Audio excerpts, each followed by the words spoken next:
there, my name is Audra Crisler and I'm one of the youth ministry interns this summer for Greenwood Park, and I'm so excited to hopefully encourage you all today.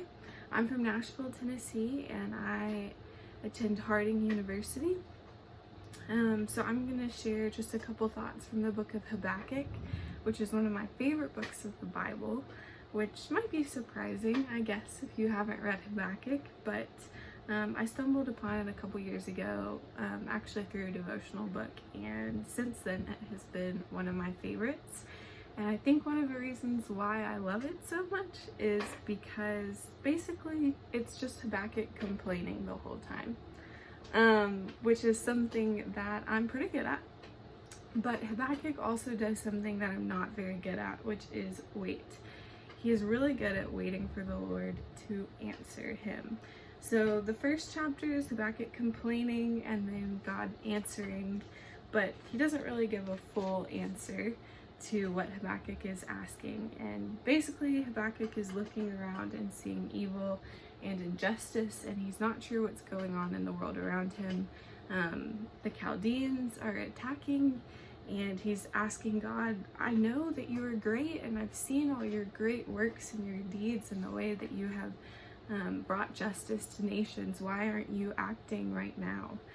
And God kind of answers him, but not quite. And at the end of Habakkuk's second complaint, he says, I will take my stand at my watchpost and station myself on the tower and look out to see what he will say to me and what I will answer concerning my complaint.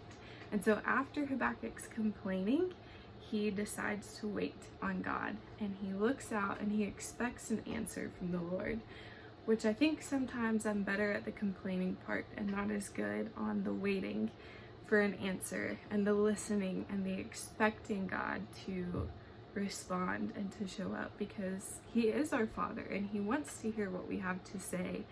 And I also think that he will answer us, and it might not be in the ways that we are hoping for, and it might not be as clear as we want our answer to be, but we should wait, just like Habakkuk does. And then at the end of the book of Habakkuk, he gives this beautiful prayer, saying all the great things that the Lord has done and his power and how he crushes the wicked. And at the beginning of chapter 3, he says, O Lord, I have heard the report of you and your work. O Lord, do I fear. In the midst of the years, revive it. In the midst of the years, make it known. In wrath, remember mercy. And then a little later on, he says, I hear and my body trembles. My lips quiver at the sound. Rottenness enters into my bones. My legs tremble beneath me.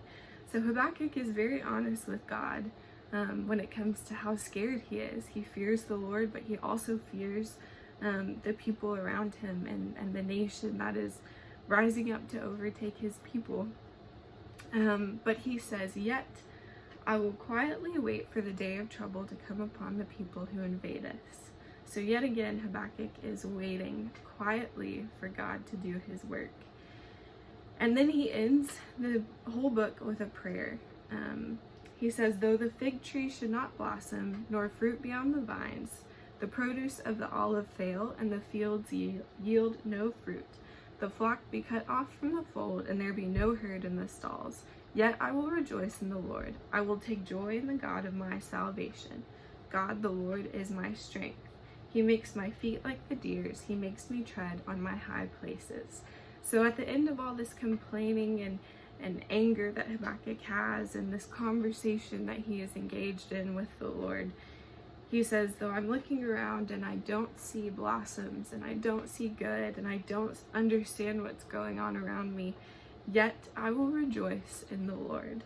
And I just want to encourage you all today to rejoice in God and the goodness that he is in his story and his relationship with us.